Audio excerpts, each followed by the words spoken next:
Hello guys, welcome to my YouTube channel. आज के इस नए वीडियो में हम देखेंगे जैसा कि जेई एडवांस का जो पेपर है 2 अक्टूबर को होने वाला है। तो अब हम जितना भी प्रॉब्लम करेंगे सारा जेई एडवांस में पूछा हुआ क्वेश्चन करेंगे, यानी प्रीवियस ईयर जेई एडवांस का प्रीवियस ईयर में जो भी क्वेश्चन पूछा है फिजिक्स में, पर्टिकुलर फिजिक्स में, तो हम एक एक करके देखते हैं। एक ये क्वेश्चन है जो कि जेई में पहले, मतलब जितना भी हम क्वेश्चन करेंगे सारा जेई के प्रीवियस ईयर में पूछा गया क्वेश्चन है और आपका एग्जाम है आपको 2 अक्टूबर को है। तो आइए देखते हैं एसएसएम चैप्टर का आज क्वेश्चन हम देखेंगे। तो आपको कुछ इस टाइप का क्वेश्चन दिया हुआ है कि दो आपको मास है, मास m1 और m2, और एक स्प्रिंग से कनेक्टेड है जिसका स्प्रिंग कांस्टेंट का वैल्यू k दे दिया हुआ है। तो इसमें पूछ रहा है कि when the mass are in equilibrium m1, यानी कि ये वाला जो मास है m1, इसको क्या किया है, रिमूव्ड कर दिया गया। m1 is removed without disturbing the system. इस सिस्टम को बिना डिस्टर्ब किए, without disturbing the system, find the angular frequency and amplitude of oscillation of m2। तो आप बताइए क्या क्या पूछ रहा है। एक तो आपसे एंगुलर फ्रीक्वेंसी पूछ रहा है और दूसरा क्या पूछ रहा है, एम्पलीट्यूड ऑफ ऑसिलेशन। तो आपको किस इस टाइप से मासलेस स्प्रिंग दे दिया हुआ है, दिस इज मासलेस स्प्रिंग, और आपसे पूछ रहा है कि ये m2 को क्या कर दिए हैं, रिमूव्ड कर दिए हैं उसके इक्विलिब्रियम पोजीशन से। तो आप क्या क्या बताइए, उसका एंगुलर फ्रीक्वेंसी बताइए, एंगुलर फ्रीक्वेंसी, और दूसरा amplitude of oscillation of m2। आपसे पूछ रहा है कि m1 को जब रिमूव्ड कर देते हैं और उसके बाद आप बताइए एंगुलर फ्रीक्वेंसी और लास्ट में amplitude of oscillation of m2। तो ध्यान से देखिए, इस टाइप से आपको कुछ दिया गया है और आपसे m1 अगर हम क्या कर लेते हैं यहाँ से, विदाउट डिस्टर्बिंग द सिस्टम। तो अगर m1 को हम यहाँ से रिमूव कर देते हैं तो आपका सिस्टम कुछ ऐसा बन जाता है।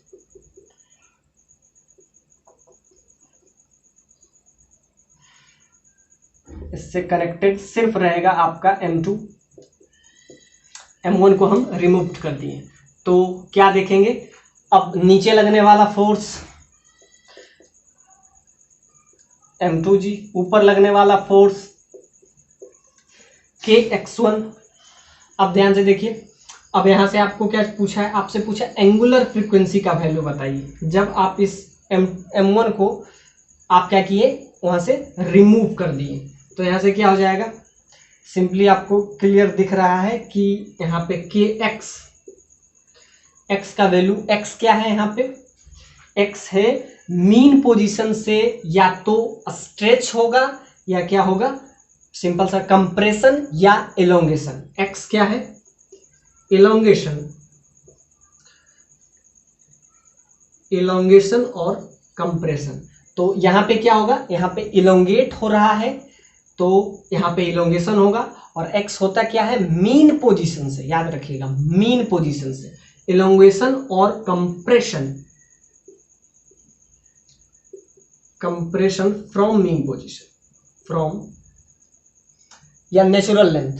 यहाँ पे मीन पोजीशन नहीं, यहाँ पे लिख देते हैं नेचुरल लेंथ, नेचुरल लेंथ। तो अब यहाँ से हम डायरेक्टली क्या किए, m1 को हम क्या किए, रिमूव्ड कर लिए, और तो आपका इक्वेशन कुछ ऐसा बनेगा kx1, इसको हम ले लेते हैं x1 या x2 ही ले लीजिए कुछ भी, और नीचे क्या है, एट इक्विलिब्रियम, यहाँ पे हम लिखेंगे at equilibrium position, at equilibrium position. अब इक्विलिब्रियम पोजीशन जितना ऊपर फोर्स, तो ऊपर लगने वाला फोर्स यहाँ पे क्या होगा, सिंपल सा बात है kx है, और नीचे लगने वाला m2g, तो यहाँ पे क्या हो जाएगा kx1 that is equal to m2g। तो यहाँ से क्या हो जाएगा, x का वैल्यू आपका आ जाएगा, सिंपली यहाँ से आपका आ जाएगा x1 का वैल्यू, तो आपका आ जाएगा m2g बाय k। और आपसे क्या पूछ रहा है, एंगुलर फ्रीक्वेंसी बताइए, यानी कि ओमेगा का वैल्यू आपसे पूछा है। क्या पूछा है, एंगुलर एंगुलर फ्रीक्वेंसी। तो ओमेगा का वैल्यू बताया, तो यहाँ से हम ओमेगा का वैल्यू हम लेंगे तो ओमेगा क्या होता है आपको पता है, तो होता है रूट ओवर के क्या है, spring constant divided by mass. तो यहाँ पे m1 को हम रिमूव कर दिए हैं तो मास आपका क्या हो जाएगा, एक ही बचेगा m2, तो यहाँ से आपका आ जाएगा ओमेगा का वैल्यू k बाय यहाँ पे आपका हो जाएगा m2। तो ये आपका आ गया omega, that is angular frequency. अब सेकेंड पॉइंट में आपसे पूछ रहा है कि amplitude of oscillation of m2, amplitude of oscillation आपसे पूछ रहा है, यानी कैपिटल ए का वैल्यू आपसे पूछ रहा है। अब ध्यान से देखिए, ये तो है कि m1 को आफ्टर रिमूविंग द m1, और जब इस पोजीशन पे रहेगा तो भी तो फोर्स लगेगा, जब इस पोजीशन पे रहेगा तो ऊपर फिर लगेगा k, और इसका इलोंगेशन अगर x1 है तो इसका इलोंगेशन हम ले लेते हैं x2। अब नीचे लगने वाला फोर्स क्या हो जाएगा, नीचे लगने वाला force m1 plus m2 into जी। तो इस पोजीशन में जब रहेगा, जब m1 को हम क्या करें, रिमूव नहीं किए, क्योंकि आपसे पूछ रहा है कि m2 जो है उसका एम्पलीट्यूड ऑफ ऑसिलेशन बताइए। एम्पलीट्यूड ऑफ ऑसिलेशन मतलब वो ऑसिलेट किस टाइप से करेगा। तो ऑसिलेशन के लिए हमको पता करना पड़ेगा कि जब दोनों साथ था तब इसके बीच में इलोंगेशन कितना का था, और जब m1 रिमूव हुआ तब क्या है इसका एम्पलीट्यूड। तो उसी वजह से हम क्या हो गए, सिंपल सा बात है कि इस पे फोर्स लगेगा तो ये ऊपर नीचे इस टाइप से क्या होगा, इलोंगेट करते रहेगा, मतलब इसमें SHM इस टाइप से चलता रहेगा। तो आपसे पूछ रहा है कि एम्पलीट्यूड बताइए कि ये जो ऑसिलेशन होगा, यानी कि जो ऑसिलेशन SHM होगा, तो आप उसका कैपिटल ए बताइए। कैपिटल ए क्या है, एम्पलीट्यूड। एम्पलीट्यूड तो क्या होगा, तो हम पहले ये देखेंगे कि पहले x1 का वैल्यू क्या होगा। सिंपल सा बात है, ये x1 है और ये x2 है, तो हम पहले x2 का वैल्यू यहाँ से हम निकाल लेते हैं। तो x2 का वैल्यू आ जाएगा जब हम m1 को रिमूव करने से पहले, तो क्या लिखेंगे इसके लिए, हम फिर लिखेंगे एट इक्विलिब्रियम पोजीशन, जितना ऊपर फोर्स उतना नीचे फोर्स, तो एट इक्विलिब्रियम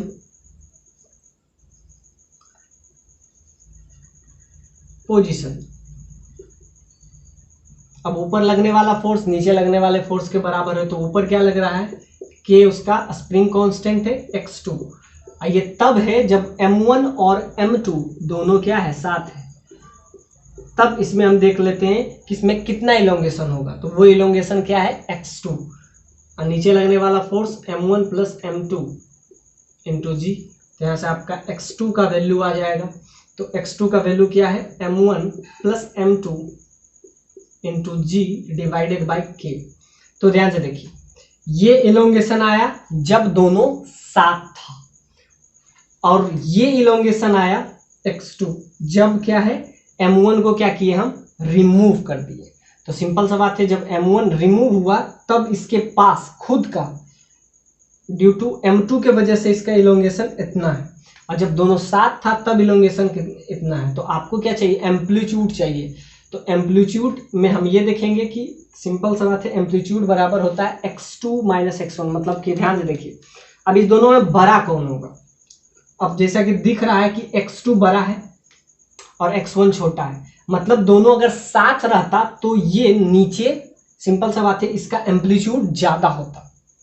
अगर ये दोनों अगर साथ होता, यानी कि दोनों अगर m1 और m2 जब एक ऑब्जेक्ट रहता, यानी कि दोनों अगर साथ रहता, तब उसमें जो होगा, सिंपल सा बात है, इलोंगेशन इतना होता। लेकिन m1 के हट जाने के वजह से इसका एम्पलीट्यूड घट जाएगा।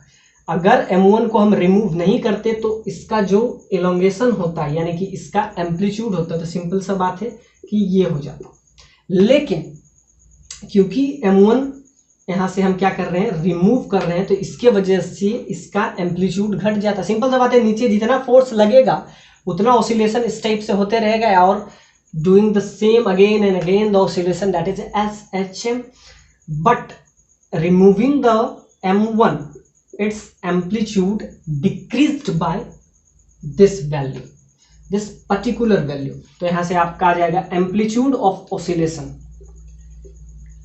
इसके वजह से M1 के हटने की वजह से उसके मास के बराबर एम्पलीट्यूड क्या हो जाएगा, इसमें सब्ट्रैक्ट हो गया, यानी कि डिक्रीज्ड कर गया। सो एम्पलीट्यूड ऑफ ऑसिलेशन, ये ऑसिलेट करेगा, ऑसिलेशन होगा, सिंपल सा बात है कि नीचे फिर ऊपर जाएगा। ऊपर क्यों ऑसिलेट करेगा, क्योंकि नीचे आया तो ऊपर कौन सा फोर्स ले जाएगा, ऊपर सिंपल सा बात है Kx2 लगेगा उस पर, जो उसको ऊपर की तरफ जाएगा। जब ऊपर जाएगा तो फिर नीचे क्यों आ जाएगा, क्योंकि नीचे mg लग रहा है, फिर नीचे आएगा फिर ऊपर जाएगा। इस टाइप से ऑसिलेशन होते रहेगा। और अगर M1 और M2 दोनों ए सेम मास रहता तो उसका एम्पलीट्यूड यानी कि इलोंगेशन ये होता, लेकिन ये M1 हटने की वजह से क्या हो जाएगा, सब्ट्रैक्ट। सो एम्पलीट्यूड क्या हो जाएगा, x2 माइनस x1, यानी कि होना ये चाहिए, इसके वजह से हट जाएगा।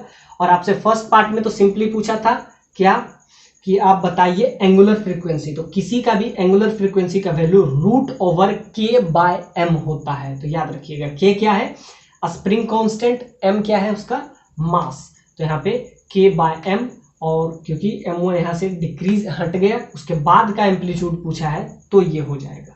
और M1 के हटने के बाद का आपको ऑसिलेशन पूछ रहा है, हर चीज पूछ रहा है M1 के हटने के बाद, तो क्या हो जाएगा, M1 वाला यहाँ से डिक्रीज कर लेंगे। तो यहाँ से आपका आ जाएगा amplitude of oscillation after the removing the M1, so you will get the value that is M2। अगर दोनों साथ होते तब इसका एम्पलीट्यूड क्या होता, सिंपल सा बात है, M1 plus M2 into G/K ये होता, लेकिन इसके वजह से इतना घट जाएगा, तो यहाँ पे आपका आ जाएगा M2 इंटू G/K। तो इसको सब्ट्रैक्ट करेंगे तो क्या हो जाएगा, M2 कैंसिल हो जाएगा, इसको भी आप स्मॉल ए लिख लें। तो यहाँ से आपका आ जाएगा सिंपली क्या, M1 इंटू G/K। तो ये आपका आ जाएगा amplitude of this oscillation after removing the M1। तो एम्पलीट्यूड भी आ गया, एंगुलर फ्रीक्वेंसी भी आ गया। सो this is the good problem and advance में पूछा गया क्वेश्चन। ये आपको जेईई एडवांस में 6 मार्क्स का पूछा है, 85 में ये क्वेश्चन पूछा था। ये क्वेश्चन आपसे 6 मार्क का पूछा है 1885 में, नहीं सॉरी 1995 में ये क्वेश्चन पूछा गया है। बहुत बेसिक सा क्वेश्चन है, और इस क्वेश्चन में आपसे पूछ रहा है time period of this oscillation, time period of this oscillation, time period of oscillation. इसमें आपको इस पॉइंट को ए दिया हुआ है, ये पॉइंट आपको बी दिया हुआ है, और इस पॉइंट को सी और इस पॉइंट को डी इस टाइप से दिया हुआ है। सी डी का वैल्यू आपको 60 सेंटीमीटर दिया हुआ है, और ये 120 सेंटीमीटर पर सेकेंड वेलोसिटी से है, और ये आपको दे दिया हुआ है कि ये जो है स्मूथ हॉरिजेंटल टेबल है, स्मूथ हॉरिजेंटल टेबल। और आप इस पूरा सी डी डिस्टेंस आपको पता है, और सी डी से, और इसका वेलोसिटी भी पता है, और इसका वेलोसिटी कितना है, सिंपल सा बात है, इसका वेलोसिटी आपको 120 सेंटीमीटर दिया है। तो इस क्वेश्चन को आप बस समझ जाइए, this is not a very tough problem, this is conceptual problem and understanding इसमें सबसे कमाल का होना चाहिए। पहले तो आपको क्या दे दिया हुआ है, स्मूथ हॉरिजेंटल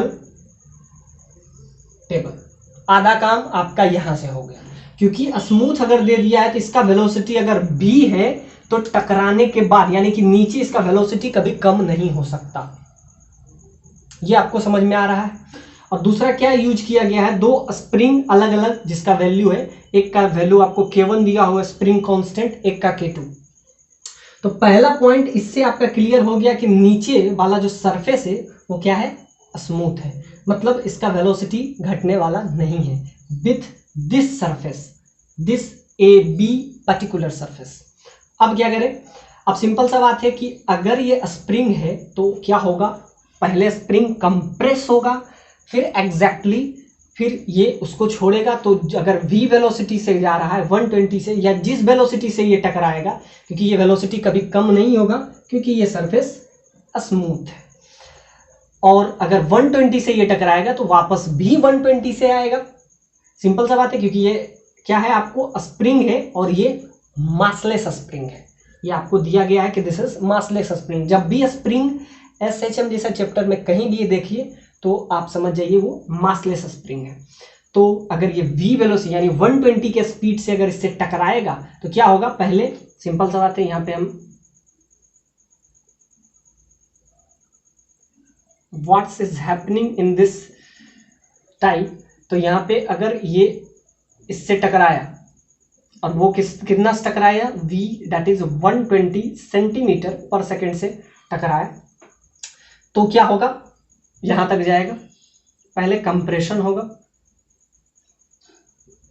पहले इसमें कंप्रेशन होगा। समझिए कि x से कंप्रेस कर लिया है।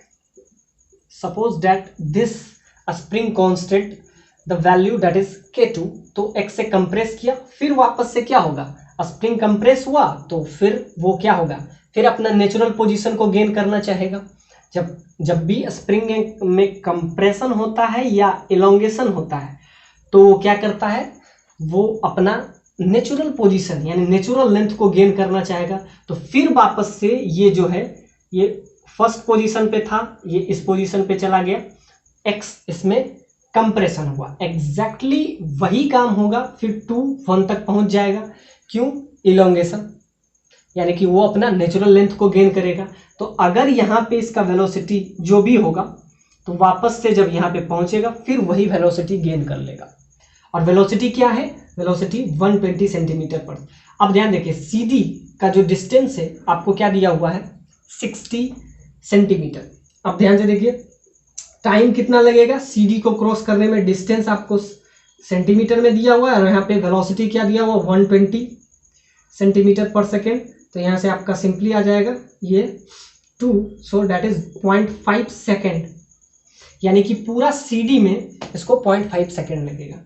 लेकिन ट्विस्ट यहां पे है कि जब ये कंप्रेस किया तो यहां जाने में भी तो कुछ टाइम लगेगा। आपसे क्या पूछ रहा है, calculate the period of oscillation of block.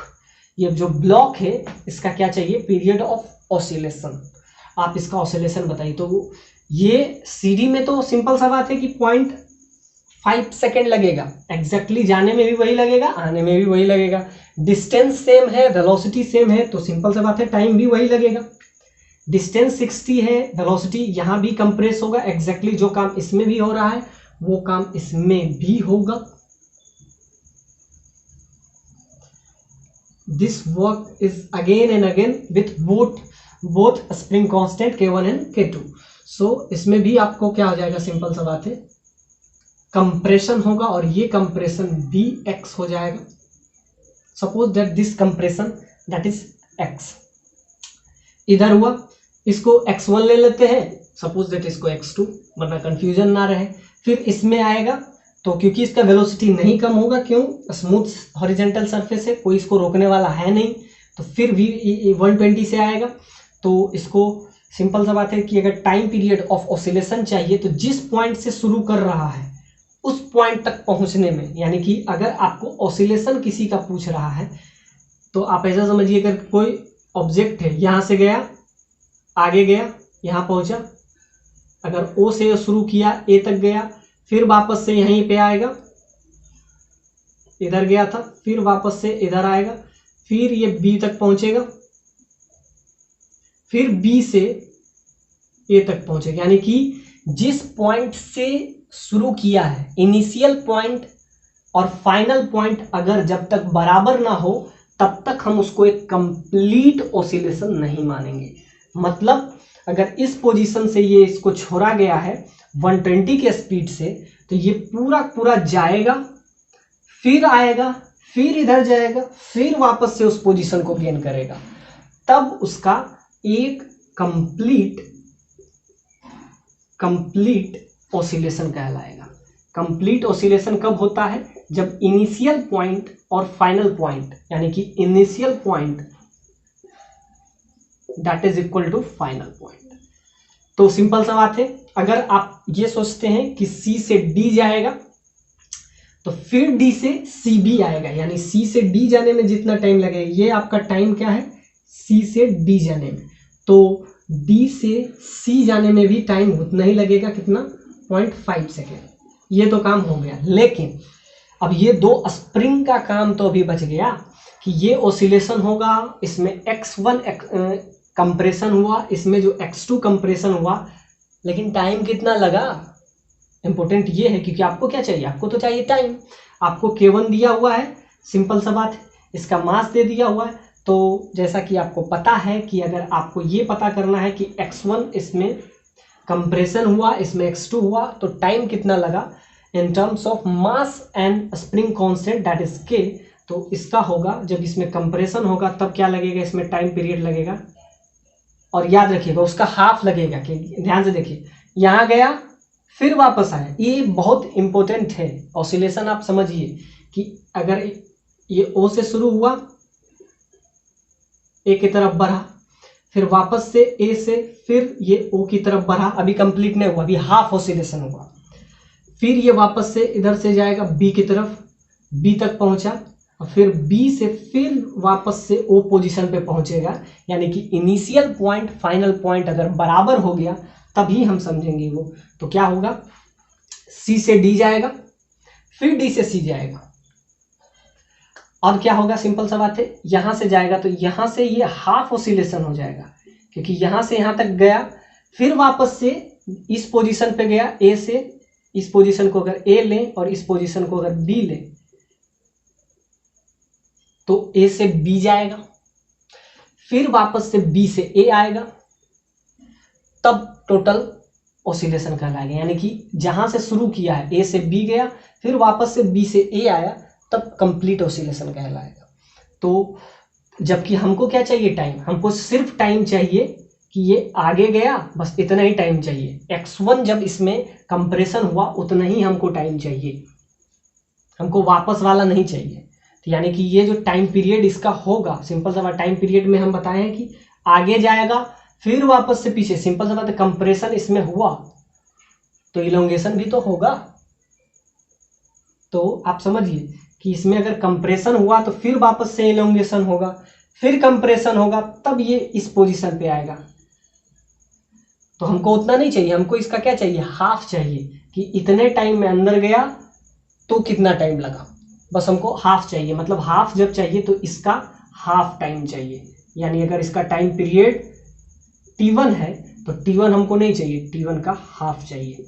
ये आप समझिए, इस क्वेश्चन में आपको ऑसिलेशन का फंडा क्लियर हो जाएगा कि ऑसिलेशन क्या है। तो ये हाफ ऑसिलेशन है, क्योंकि अभी कंप्रेशन हुआ है, फिर इलोंगेशन होगा, फिर हम उस पोजीशन पे जाएंगे, तब वो मीन पोजीशन से ही हम डिस्टेंस देखते हैं। तो ये T1 हो जाएगा एग्जैक्टली, जो इसमें काम होगा वही इसमें भी हो जाएगा। ये T2 हो जाएगा, और इसका भी हाफ ही चाहिए, क्योंकि हमको कंप्लीट नहीं चाहिए, हमको क्या चाहिए, बस इतना में बताइए कि ये टोटल ये ऑसिलेट करेगा, ये क्या होगा, C से D जाएगा, D से C जाएगा। तो यहाँ पे इसका पोजीशन कैसा रहेगा ऑसिलेशन का, C से D गया और D में थोड़ा सा कंप्रेस हो गया, यानी यहाँ पे आ जाएगा, और इधर भी थोड़ा सा कंप्रेस हो जाएगा, तो इसका टोटल पोजीशन कुछ ऐसा बनेगा। इस पोजीशन को लेट्स दिस पोजीशन को हम दे देते हैं P, और इस पॉइंट को अगर हम ले लेते हैं दिस इज Q, तो इसका टोटल ऑसिलेशन सिर्फ C से D नहीं जाएगा, सिर्फ C से D नहीं जाएगा। अगर ये स्प्रिंग K1 और K2 नहीं होता तो सिर्फ C से D जाता, और अगर वहां पे वॉल होता, लेकिन नहीं, इसका पूरा ऑसिलेशन कुछ ऐसा रहेगा। सिंपल सा बात है, P से Q जाएगा, फिर Q से P आएगा, तो ये कंप्लीट ऑसिलेशन है। तो आप बताइए, C से D का टाइम पीरियड तो आपको पता है हाफ, और D से C का भी तो इतना पता है, बस ये पता कर लेना है हमको, ये T1/2, T2/2 और T1/2। बस यही इसमें पता करना था। ये जो क्वेश्चन है काफ़ी कंसेप्चुअल है, जिसमें आपको हर चीज़ सीखने को मिलेगा। बस अब कुछ नहीं बचा, आप समझ गए होंगे कि इसका ऑसिलेशन होगा क्या।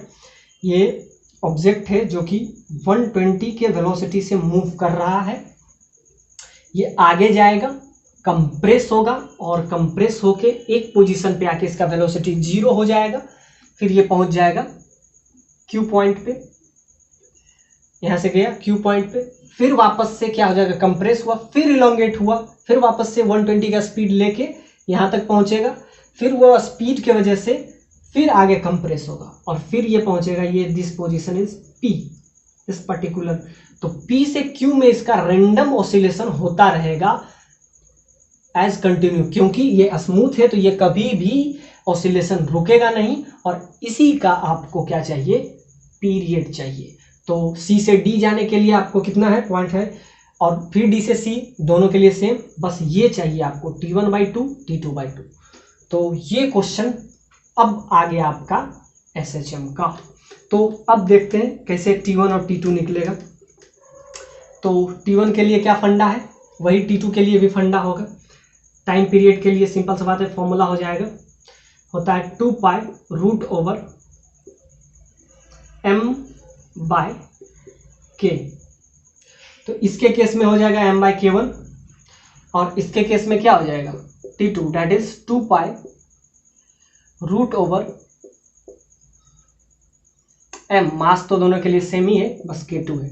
अब याद रखिएगा कि आपको इतना टाइम चाहिए, ये वाला टाइम चाहिए, इतना छोटा टाइम चाहिए कि P से C से P जाने का जो टाइम होगा तो ये हाफ चाहिए, क्योंकि इधर कंप्रेशन हुआ फिर इलोंगेशन होगा मीन पोजीशन, तो इसका क्या हो जाएगा T1/2 T2/2।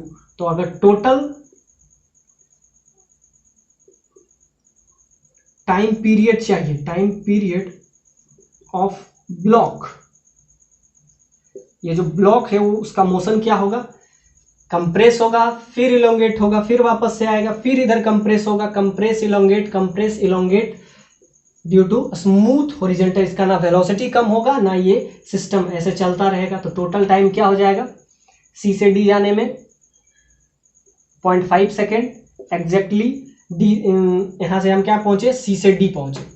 अब डी से क्यू जाने के लिए टाइम हमको कितना चाहिए, तो ये है टाइम, लिख देते हैं टाइम सी डी से पहुंचे, सी से डी पहुंचे वो टाइम, तो यहां पे हम लिख देते हैं time due to C D plus, अब डी तक पहुंचे, डी तक जाके ये ब्लॉक रुक तो नहीं जाएगा, आगे जाएगा। क्यों आगे जाएगा, क्योंकि इसके पास वेलोसिटी है।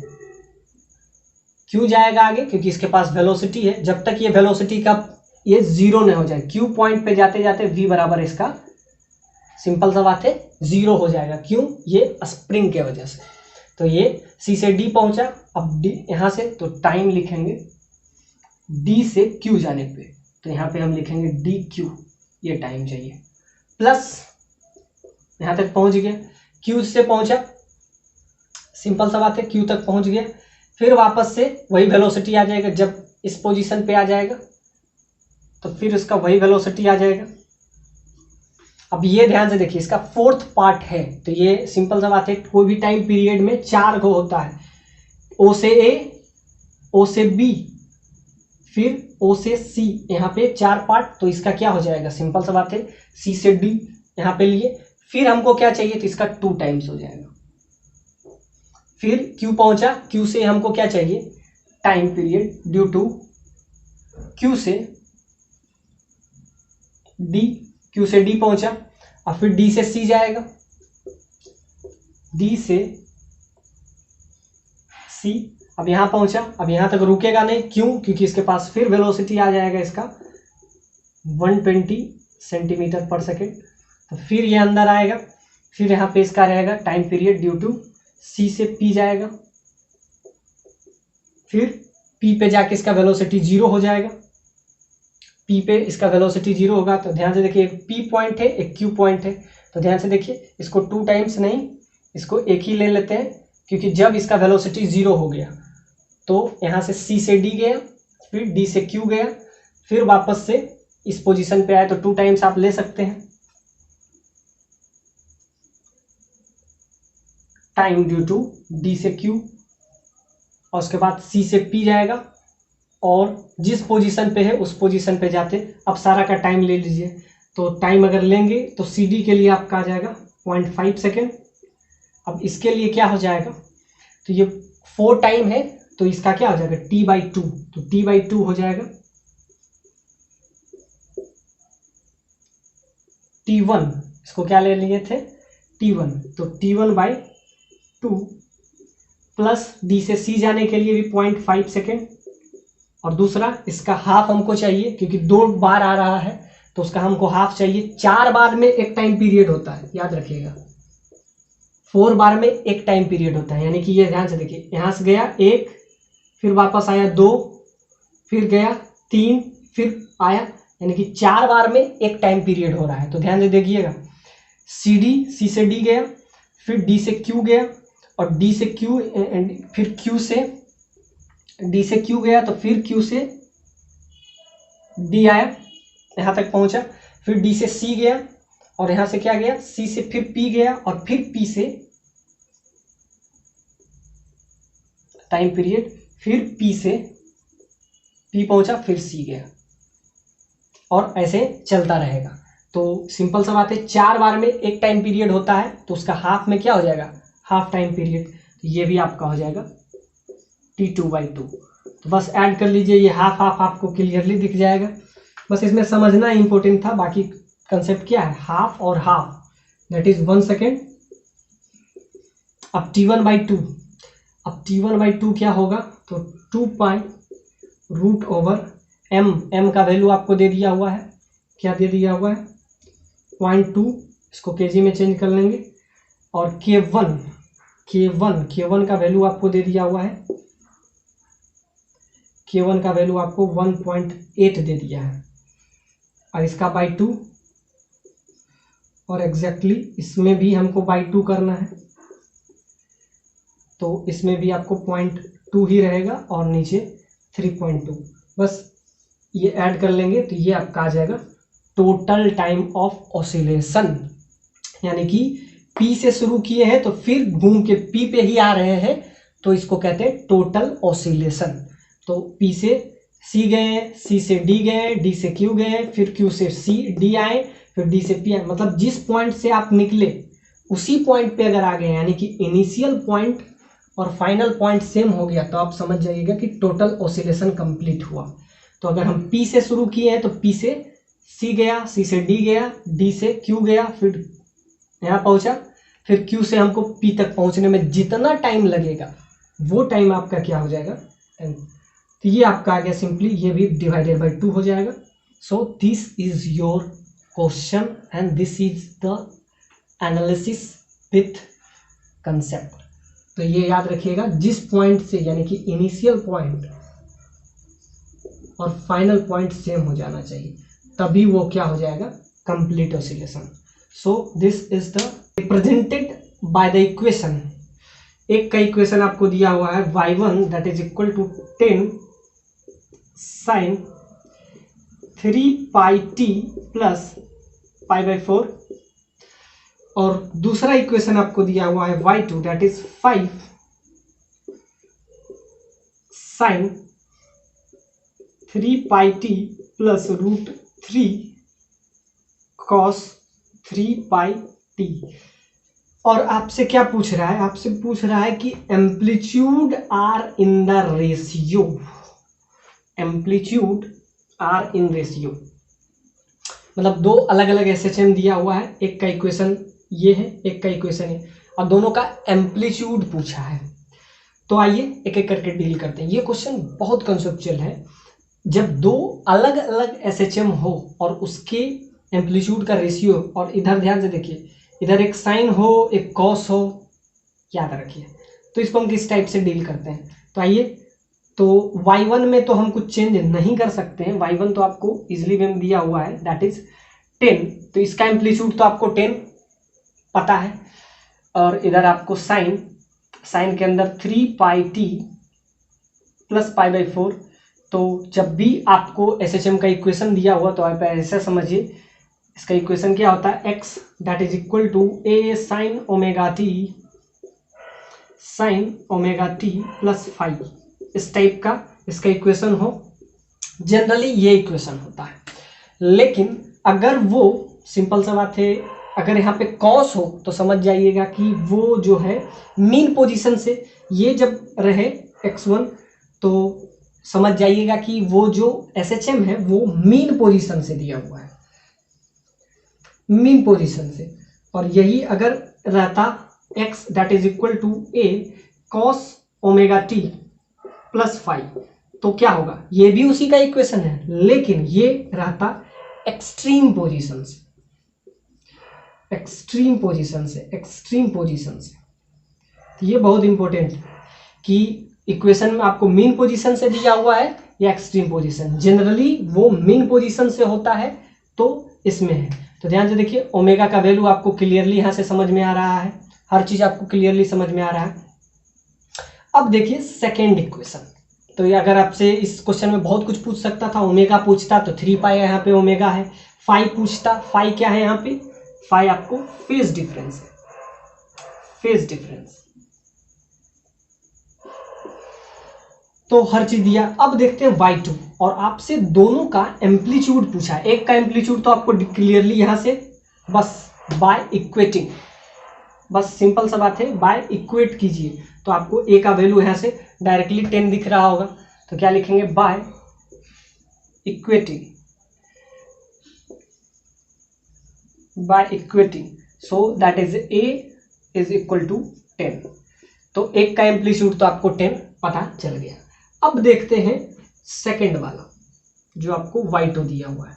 ये आपको क्लियरली इसका कुछ एम्पलीट्यूड आपको दिया नहीं है, तो आइए इसका हम एम्पलीट्यूड निकालते हैं। ये क्वेश्चन बहुत, और ये आपको जेई में पहले पूछा गया है क्वेश्चन, जितना भी हम क्वेश्चन करवा रहे हैं सारे प्रीवियस ईयर जेई क्वेश्चन ही है। तो देखिए अब सेकेंड वाले को हम क्या करेंगे, सेकेंड वाला आपका क्या दिया हुआ है, y2 दैट इज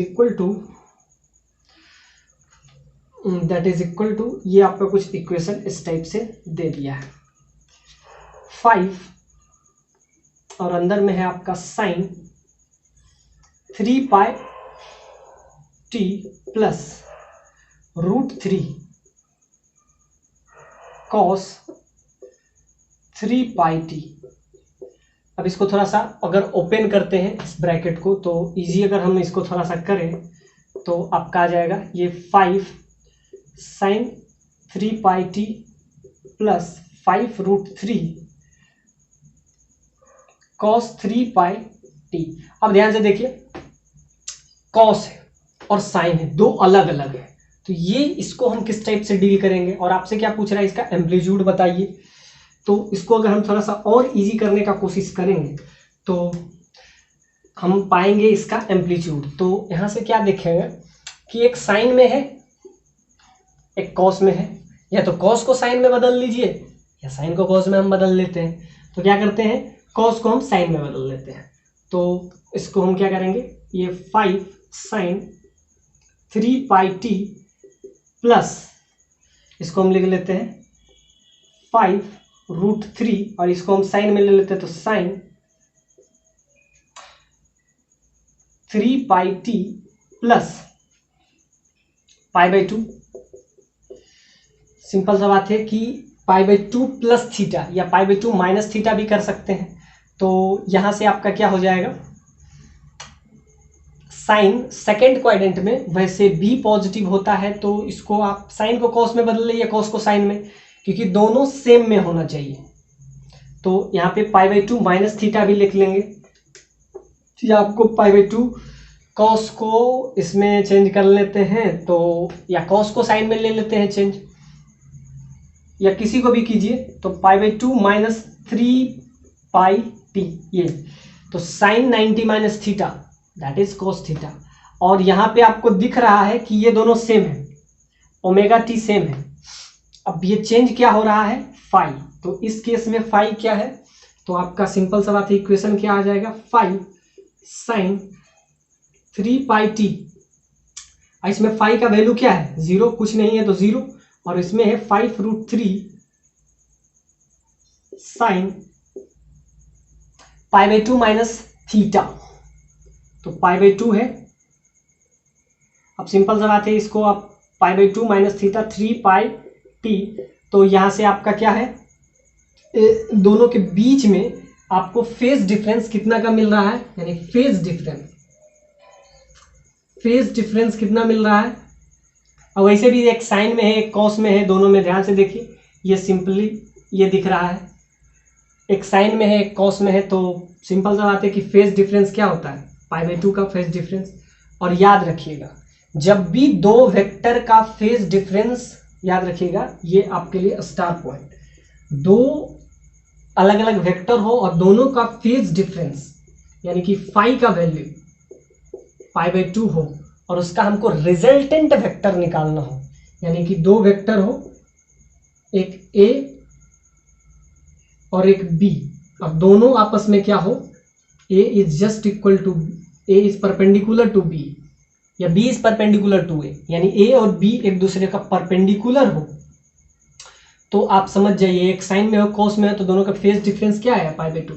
तो उसका अगर रिजल्टेंट आपको निकालना हो, रिजल्टेंट तो क्या होता है, सिंपली √a² प्लस b², तब जब दोनों परपेंडिकुलर, क्यों, क्योंकि इसका सिंपल सा बात है, वैल्यू क्या होता है a² प्लस b², दो वेक्टर अलग अलग हो, सिंपल सा बात है, SHM है तो वेक्टर ही तो है, b² प्लस 2ab cos φ, और यहाँ पे क्या है 90 है, तो cos φ के जगह पे ये आपका डिमोलिश हो जाता है, 0 हो जाता है, तो √a² प्लस b² बच जाता है बस। तो यहाँ से रिजल्टेंट क्या हो जाएगा, एक का आपका एम्पलीट्यूड 5 है, एक का 5√3 है, तो आपको रिजल्टेंट क्या हो जाएगा, तो रिजल्टेंट सिंपली हो जाएगा a², 5² और 5√3 का होल स्क्वायर। तो इसका हम करेंगे तो आपका क्या आ जाएगा, सिंपली ये आपका आ जाएगा 25 और ये आपका आ जाएगा 25 75, तो इसके अंदर रूट करेंगे तो ये आपका आ जाएगा 100, दैट इज 10, यानी कि इसका, इस दोनों का अगर हम क्या करेंगे, सिंपल सा बात है, ये साइन आ गया तो अब सेम आ गया, तो इसका अगर हम क्या लेंगे, रिजल्टेंट